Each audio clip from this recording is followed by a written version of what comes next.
Lakeland Public Television's Common Ground is brought to you by the Minnesota Arts and Cultural Heritage Fund.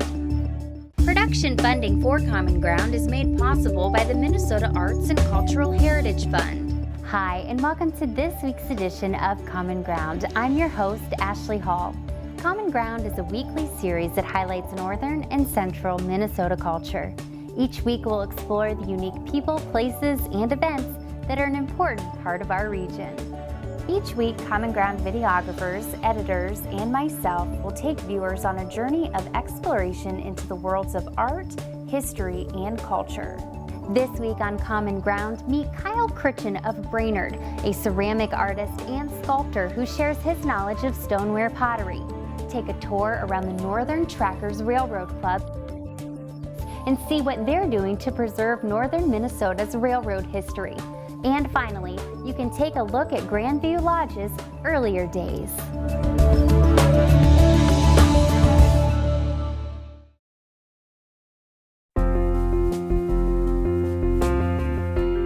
Pretty much anything that's involved with art, I just love to learn about it. Whether or not I can do it or not is really fascinating to me.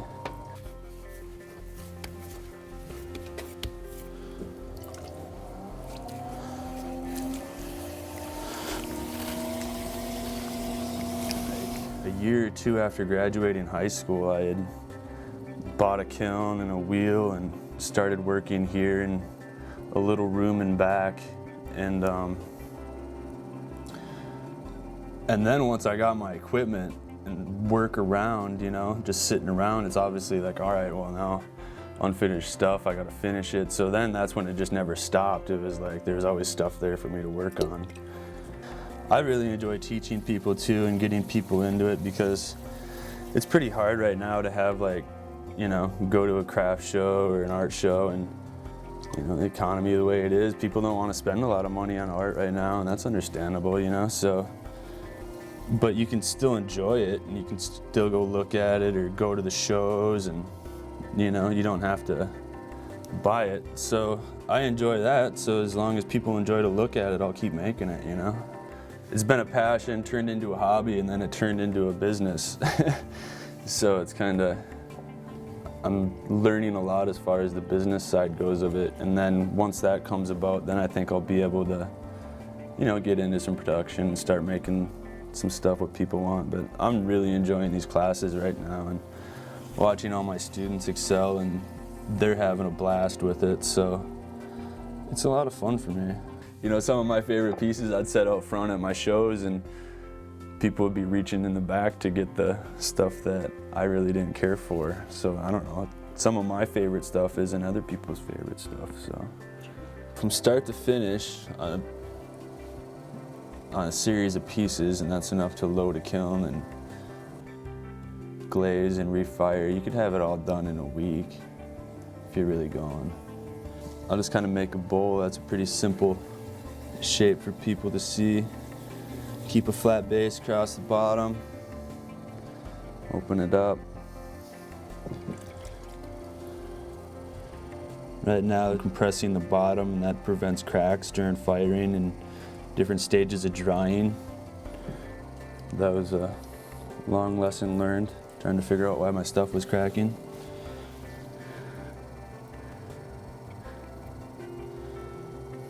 So then as I pull this up and pull it out, I'll just gradually kind of let the clay do its thing. When you make a bowl on the wheel, it kind of makes itself, because as the clay spins, it expands. As the clay absorbs moisture, it'll sink. So once you open a piece of clay, it'll start to do that. So you pretty much just go with it, and then finding that borderline of when you need to stop is probably one of the hardest things to learn, because that's when stuff starts to fall over and you don't really know why. Really just because it's not consistent most of the time. I like to make a bulk of pieces and then kind of pick what kind of firing I'm going to do with them. Some of the pieces that I really put a lot of work into, I try to find a good kiln to fire them in. I really like flames. To me, when a flame is rolling through a kiln, that's a good thing.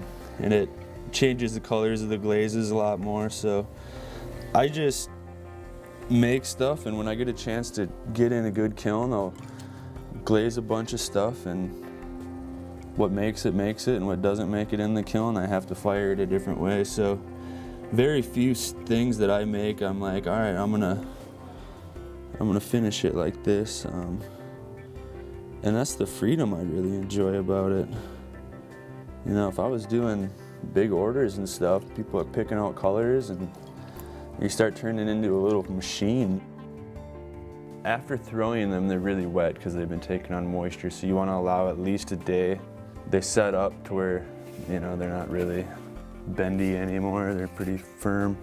So you can get away with a lot more. You don't have to worry about them really falling over anymore, you know. That's when I come back and do my lines and trim, do what I need to do. Attaching, textures, all sorts of stuff, handles, you know. So now what's gonna happen is this bowl is gonna sit on the inside of here. And it's gonna get a slab over the top, so it's gonna look like it's like this thick or more, you know. But really it'll be hollow on the inside. I'm gonna start making sinks in the future, so I'm really just trying to get my grip on that.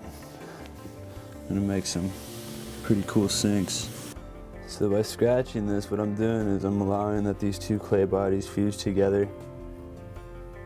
And it's kind of like a weld, if you call it that.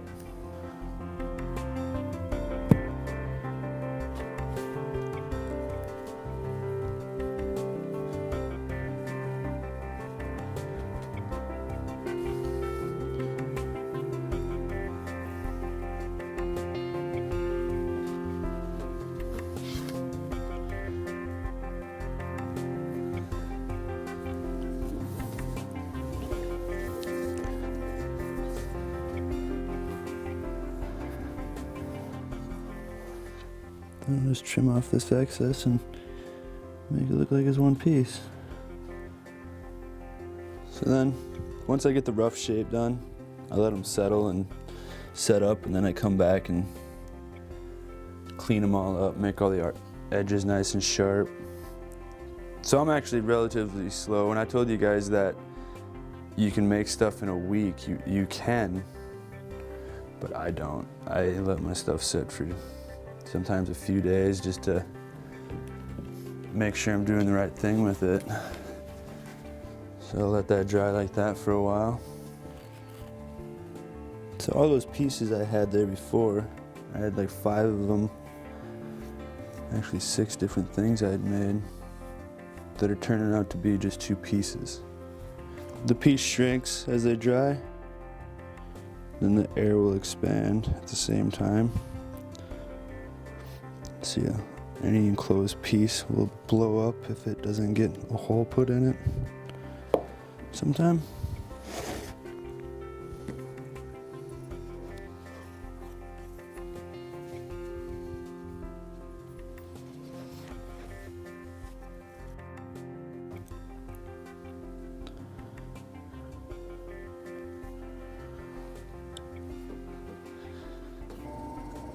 It's nice to have the freedom to make what you want. And I think that's where the art comes out.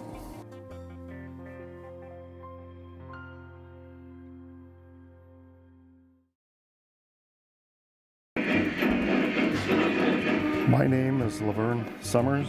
I am the current president of Northern Trackers Model Railroad Club. Darlene Belizina picked up a list of people interested in model railroading at a train shop, hobby shop in Brainerd, and made a number of phone calls and picked up a few people that ended up with 6 of us meeting with her in Deerwood. And we had a meeting and decided to form a train club. And from that point on, we incorporated as a tax-exempt organization. Our club was named the Northern Trackers Model Railroad Club, and we started looking at try and find a place to move us to get a building to build trains in. And that time, Bill Burry brother came up with the idea of, had a building for us, which is the building we're currently in Crosslake. And we've been here ever since about 2006. We are scattered from as far, oh boy, Bemidji, we have one couple from Bemidji. I'm from Hackensack, Pine River, Brainerd, down by Garrison, Piers. We have supporters who are from various places in the country. Far south is Florida, Texas, Oklahoma. They stop usually up in the summer and join the club to be a financial supporter for the club. We started out as a bunch of guys who kind of wanted just a place to run trains. We've expanded to trying to create museum quality stuff. Our HO layout is a signature layout for mining and logging between Brainerd and Bemidji from about 1900 to 1919. And for the most part, it replicates that time period. That was designed by Cyril Durenberger. He is a historian, and he's got books and books and books on the early railroading here. We also have books in our office with pictures and whatnot depicting what was in this area at that time, and this is what we've tried to replicate. So it's pretty accurate. It's we've got a small space, so you can't put everything in, but you try and get what you can in to make it look right. Everything basically on these layouts we've made. We buy kit packages. They're cut up and remodeled to fit the time periods we're running. We have a gentleman in our club that Joe Doer makes the trees for us. All the trees you saw, he made those. I do the bridge work. Another gentleman does the bridge work. We have another individual, a couple of us that like to do landscaping, track layers, electricians. So over the course of the last couple of years, we've made our mistakes and learned from them and progressed. We have one gentleman in our club who is a master railroader, and that's Cyril Durenberger. He's a professor in Texas, down Austin, Texas. He's here 2-3 months every summer. So we're a pretty diverse group of people here, and love trains and have fun. We socialize as a club. Wives are getting involved with us, and we have a good time. Well, we've got an awful lot of talented people here, and I sometimes think you can see the loggers out in the woods chopping wood if you look hard enough. If they wanted to make it move, they'd probably figure out a way of doing it. And that's what's fun with this, is the people you work with here. They're dedicated to railroading, and they're not afraid to put the time in to do this, and they do a good job at it. We have 2 or 3 gentlemen in our club who are excellent tour givers. My name is Joe Hampel. I'm one of the tour guides here at Northern Trackers Railroad Club. I'm also the vice president of the organization, which means I don't have any real duties. So I enjoy giving the tours, or one of the people that gives the tours. Well, I think what makes us unique, at least in my opinion, is that we do have this historic layout. Rather than just a typical model railroad setup, this is our layout is trying to represent what things were like turn of the century, the mining industry and the logging industry. You'll see perhaps a few passenger cars, but for the most part it was small locomotives, low-speed operations hauling logs and ore out of the neighborhood. This section of our layout represents the town of Nary, probably in the turn of the century, 1910, 1915. And I understand at that time there were probably 4,000 or 5,000 people living in Nary. The railroad camp, or the logging camp that we're identifying here, has been built from scratch by one of our members. He started with photographs of the area, things we knew existed at that time. He took the photographs home and made the individual buildings, and then additional items were put in, figures, various people, logging operations, so that people can see what the Nary area looked like back then. One of the unique things about the Nary layout is the fact that there's not a road bed. They're just tracks and ties laid on the ground, because a logging camp was a very temporary thing. They didn't want to take the time to build a first-class railroad track. So we've done the same thing here. We've put the tracks down right on the ground, and all set, so when they run out of logs here, they can move the camp to the next place. This section of our layout, the historic representation is of Pine River, and because we have to compress space, from Pine River we move right over here into a logging camp that would have been typically in the area of Pine River. Logging was one of the two major industries turn of the century, along with mining. If you can look in here, you can see all of the operations that would have happened in the woods as the logs are cut, trimmed, hoisted onto flat cars, then eventually hooked up with a locomotive, and they would have gone either to a sawmill directly, or they would have gone to a river where they would have been rafted to the next sawmill. One of the things I'd like to point out, if you look over here, a representation of Walker. You can see lots of scenery, lots of trees, scenery along the track. All of this has been made locally by members of the club. One of our members has made all of these trees individually. He knows how many there are. He isn't telling us, but there will be a raffle later this year. Well, one of the questions we get is, how did we get the water? Where does it go? What's happening here? The water is put in, the streams and lakes. We start with a cavity in the layout. We paint it, generally if it's a lake, we'll paint it black in the center and come out with greens and browns as we get closer to the edge.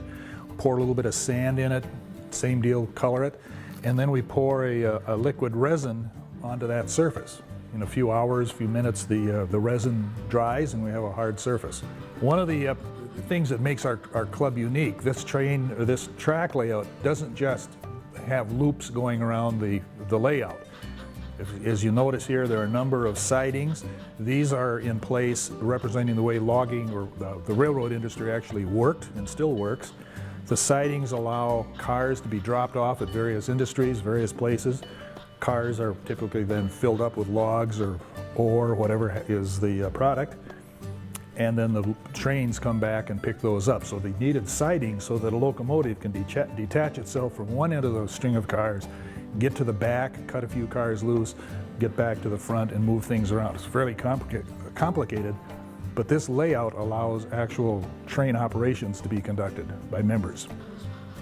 This area represents the iron mining interests in the area. The track high and low has been put together. Trestle has been built stick by stick by one of our members, including the trestle on this side as well as the retaining wall. Iron ore chunks, gravel from the pits we've collected and is actually used to depict the iron ore in the soil around the area. Well, we've got a couple of trains running. I don't know when and where they're going to show up. Here you've got one coming out of the overpass. This area isn't completed yet, but we have a working turntable. Someday there will be a sawmill over there in Brainerd. Here you can see the logs being brought in by a railroad car, rolled into Rice Lake. Well, the model train equipment, whether you're talking O-scale or HO, today they have, while they look like old-time locomotives, they have electronic chips in the tender. They carry their own sound with them, so they can replicate the sounds the original equipment made 100 years ago. Squeal of the brakes, the chuff of the boiler, the pistons working, bells. In the old days, one train would run, or if you turned the track on, all trains on the track would run at the same time. Nowadays, each train has its own address. We signal that particular address, tell that locomotive what to do. The other locomotives on the track continue doing whatever they were doing, and we talk to them individually. One of the things we pride ourselves in being able to do, if people are interested in the neighborhood, what were things like here 50 years ago, 100 years ago? This is a pretty fair representation of that. There are still remnants of some of these buildings and track beds in the area. A number of stations. There's a station in Pine River. We have that represented at our site right here. It's a little bit different scale, but this building can be seen in Pine River. We've tried to put museum quality stuff in here in our showroom, but pictures on our walls are from different historical societies who graciously made copies for us. We run various numbers of trains. A no scale is a suburban railroad setting. We'll have a future N scale. We have a small layout in another room where our little store is, where children can play with the train, and they enjoy that. We would like to get more involved with organizations. We have Cub Scouts, Boy Scouts, troops have come through. Red Hatters from Fargo were here one time. Trout Lake Camp north of town bring their people through for tours. Library. And so we're trying to get out into the public to get known, and we are getting known. That it's one of the few places where you can bring your kids and spend a Saturday afternoon without paying to get in. We're open for no charge. So we're getting known for that, and we always want to keep that. And we just want to show kids and people trains. It's amazing with our historic layout out in front that there's things on there. Kids have no idea what they are. And we have a scavenger hunt sheet. What's this? We couldn't find this. What is it? Coal is a good example. You don't know what coal is. So, you know, we're having a lot of fun with that. And we enjoy it. And we like the kids to come in. We like the adults. We like talking about the railroads. I get great satisfaction out of watching the kids. Anybody that comes in, I like trains.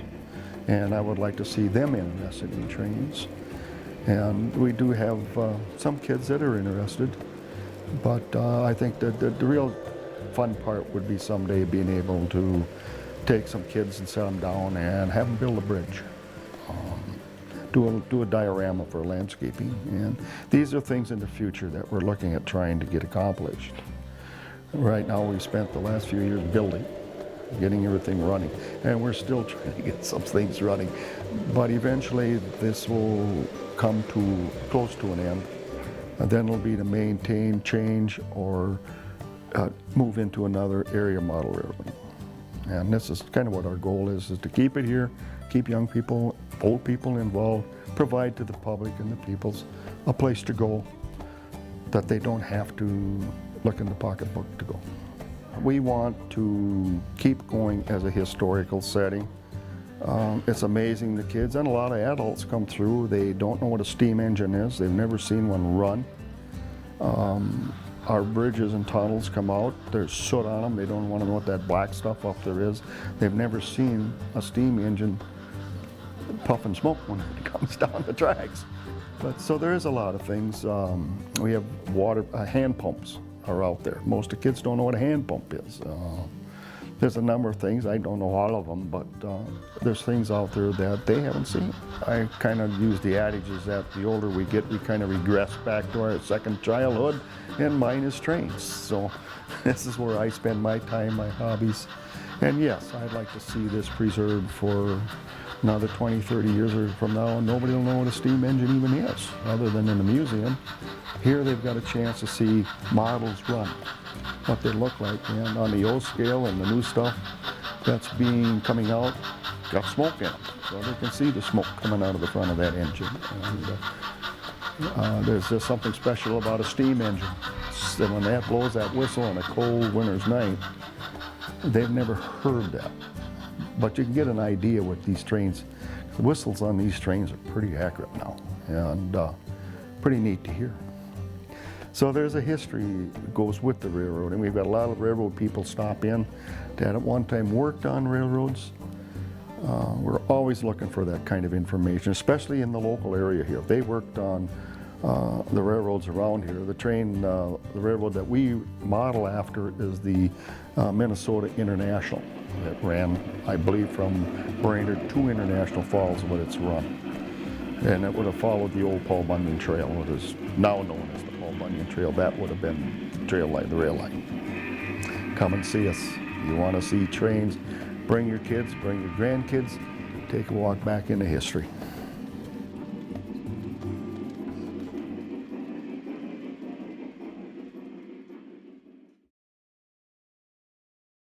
The Grandview Lodge that we know today started out as a real estate development.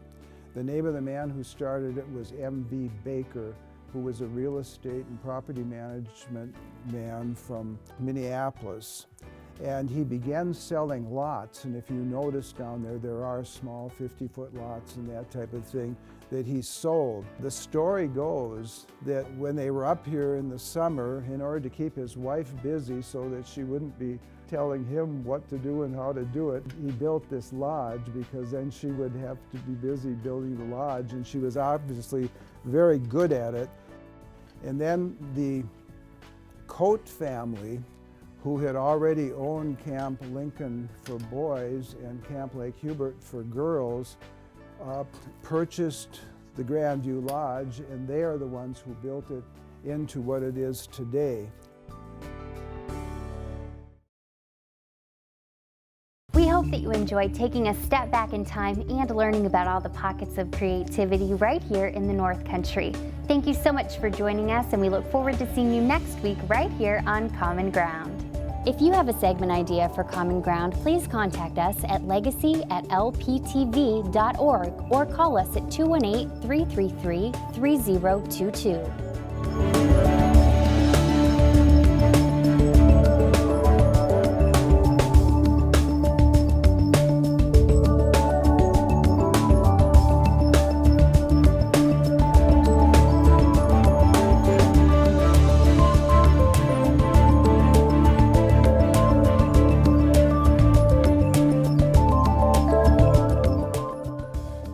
Individual segments or copies of Common Ground, please call 218-333-3020. Production funding for Common Ground is made possible by the Minnesota Arts and Cultural Heritage Fund.